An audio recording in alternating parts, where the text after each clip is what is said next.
Yeah, I thought the week started out well, right, at UND, getting a road win. Playing 4 games in 5 days, or sorry, playing 4 games out of 5 on the road, right, and your home game is Omaha, right, who's #1 in the league, is a semi-tough draw. But it started out well, right? We shared the ball. I thought our press really wore them down, especially in the second half. And we did some really good things against UND.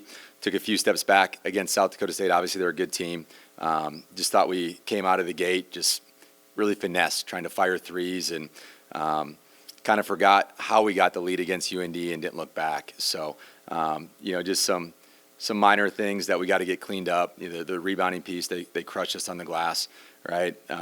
But that's what good teams do, and they're a very good team. Obviously, they've showed that over the last how many years at home. We haven't been very successful there, and we know we got a big week coming up with Omaha and a chance to get semi-healthy here with the bye as well. So, great start to the week, disappointing end, but we got to keep going because we have a really good team here, and then 2 road games against Denver and Oral Roberts, which is a really tough road swing. With that, we'll start with Jay Elson. Yeah, Jay. Petey, sorry I couldn't find my microphone there. Obviously, when you go into South Dakota State, you can't afford a slow start. And unfortunately for you, that's exactly what happened. They were making shots, and you guys weren't. Is that just did you just kind of get away from that point forward and just too big of a hill to climb at that point? Yeah, I think it started with the type of shots, right? I thought they took really good shots, and we took poor shots. And credit to their defense is very good, one of the best in the league. And, we just, when you don't get paint touches and you don't reverse the ball and you're taking ball-in-hand threes, those are very low percentage shots. And when you take bad shots, it doesn't help you with your press, right? I think some guys don't know when those shots are coming. So in order to crashing and trying to offensive rebound is a huge part of our press. And if we don't rebound, we don't get up and into people, right? And that leads to transition or just easy baskets the other way, right? And so they took great shots, standstill threes, and they got in the paint, and we kind of just stood around and fired some shots up there. So I don't know. I mean, I thought when we did press and we were taking good shots outside of the first 7 or 8 minutes, Jay, I didn't think there was a lot of issues, right? We finally settled in and we played with them, right? But you can't spot a team like that, 20 points, and then expect to come back, especially on the road. So we got to be better from the start, and it's a lot about shot selection and our mindset going into a game like that. If you look for silver linings, did Boom show you something in this one, or give you something that maybe he hadn't? Yeah, Boom's been great. I mean, ever since Cam went down, he's been a guy that just stays the course. He's our best leader by far. I always joke with people, he's the most popular guy on campus. Everybody loves him. No matter where we go, somebody knows him, whether we're at an airport or a visiting gym or something, somebody's coming up to him. And, so he's a great leader. He's a tremendous person, and he's never given up. He's playing behind Ash and Cam. And I think the biggest thing with him is he was having good practices. He just wasn't having them consistently. And I think now that he knows, we need him and that we're going to depend on him a little bit, and we are going to throw the ball in the post to him more, that his play has just gotten better, right? In practice, he's probably a little bit more motivated knowing he's got that chance to play. But, yeah, I feel comfortable throwing it in there, and I'm proud of him because, one of the reasons what we talked about why he wasn't playing as much as the other guys were just better rebounders, right? And to be a good team, you have to rebound, and I think that, as far as the rebounding piece, he's gotten much, much better, and he's really helped us at that end too. And his effort, not just his effort, but I thought collectively, as far as what you guys did defensively against Clough, not many teams have been able to hold him down that way. Now, he hurt you in other ways just with his ability to see the floor, pass the ball, but overall, pretty pleased with the effort that you guys gave defensively one-on-one with Clough. Well, going back to your point, one-on-one, no problem, right? But he had 7 assists. So that's where I think they got going early. We haven't really doubled the post this year, Jay, and we thought we needed to have a look. And I think anytime we've tried to do something different that we haven't done, it's gone the other way, right? St. Thomas, we tried to switch 5 because they got 5 guys that can really shoot it. Start the game, we're getting carved up. We have to go back to how we guard ball screens.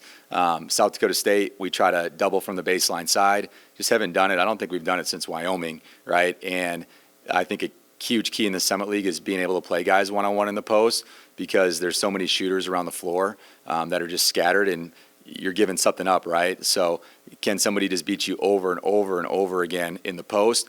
We thought he could. Tried to double early, wasn't successful. It maybe took him out of rhythm, but he's a very good passer, and he's played at a really high level in the Pac-12. So, I mean, I think probably the most important stat for him is winning, right? So if he can share the ball like that and find guys and they make shots, they're really good. And I think a huge key for South Dakota State, Jay, was Hadnot off the bench, right? A freshman that, hasn't really – that's probably his best game. And he was a really good cutter. He was a really good offensive rebounder.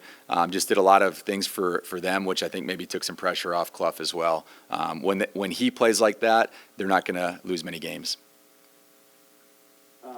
You look to Omaha, turn the attention there, as you said, it's, the one game in this stretch at home, and it's a team that hasn't lost in league play. Yeah. This is a bit of a surprise, at least to most of us on the outside, just seeing what they've been able to do here. Just from what you've seen, like, what has allowed for this kind of run out of them to start the league? Yeah, it's kind of a crazy story, right? I think they lost 9 of 11 games leading up to their win streak. Maybe Christmas break really helped them. I think they beat Cal Poly right before Christmas break, and then they beat Mount Marty after Christmas, and they really haven't looked back. You look at their stats. I'm not sure there's anything that they're like elite at. Maybe a couple of things, Jay, where they shoot it really well from 3. They're a good rebounding team, but everything else, there's other leaders in the Summit League. I think what separates them is they're just very connected, and they're just playing with a lot of confidence, right? You can tell they love each other. Like, that's how they play. They celebrate each other, and it's kind of special what they have going on. Most of those teams, it's always special when you catch fire late, right? And you're leading into March like that, and that'll be a huge key for them, is can they keep that going leading into March Madness. But incredible run so far. They're connected, they're tough, and I'm excited for the opportunity to play them here. And when they lose a guy like Fiddler, I think it's safe to, or at least most people would automatically assume they're going to take a step back. You lose a guy with like that, but in some senses, are they almost better off just because of the lack of volume to one individual player, the way that Frankie kind of dominated the ball and dominated the opportunities to score? Yeah, I don't know. I mean, I think they were playing well at the end of the year last year, right? They made a little run in the Summit tournament. That's like almost saying, hey, we might be better off without Matt Mooney, right? And I don't know if that would be the case. I think they'd be probably even better with Frankie. But you look at their team from last year to this year, everybody thinks like, oh, they just returned a lot of players. I think they have like 3 guys in their top 8 that were playing last year, right? So they added some really good pieces. And I think part of it, Jay, they're just catching fire at the right time, right? After Christmas, maybe took a little break from losing some of those games, right, and got refocused. And, they changed a few things. They stopped playing a lot of guys, right? They really shortened their bench to play 8 guys. And I hope that helps us, right, with the pressing stuff. I hope they got to play more and get them out of rhythm. But Frankie's such a special player.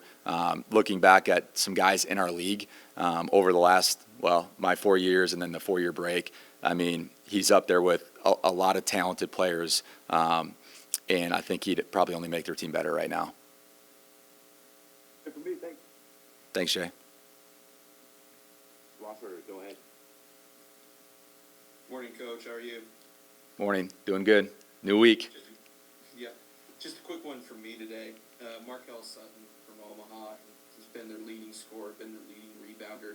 Just kind of when you look at him on tape, just what are your impressions and what makes him so hard to defend and keep off the glass? Yeah, his size, right? He's 6'9". I didn't know he was 6'9" last year. Thought maybe he was a little bit smaller.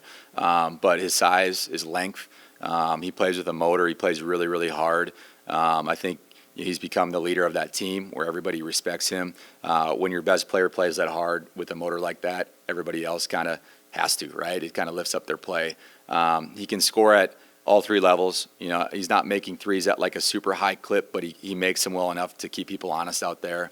As a four-man, he's got a lot of size for our league. So often you see guards guarding him in the post. They run a few things to get him post touches, which makes it a difficult matchup. And he can score at all three levels. He can get to the rim, post up. He's got an awesome mid-range game. A lot of times he posts in the mid-post and just turns, kind of looks at you, and then J's you up for mid-range, right, which mid-range shots are really hard. So just plays with a tremendous motor, and when he can get some of those offensive rebounds, I think it really ignites their team.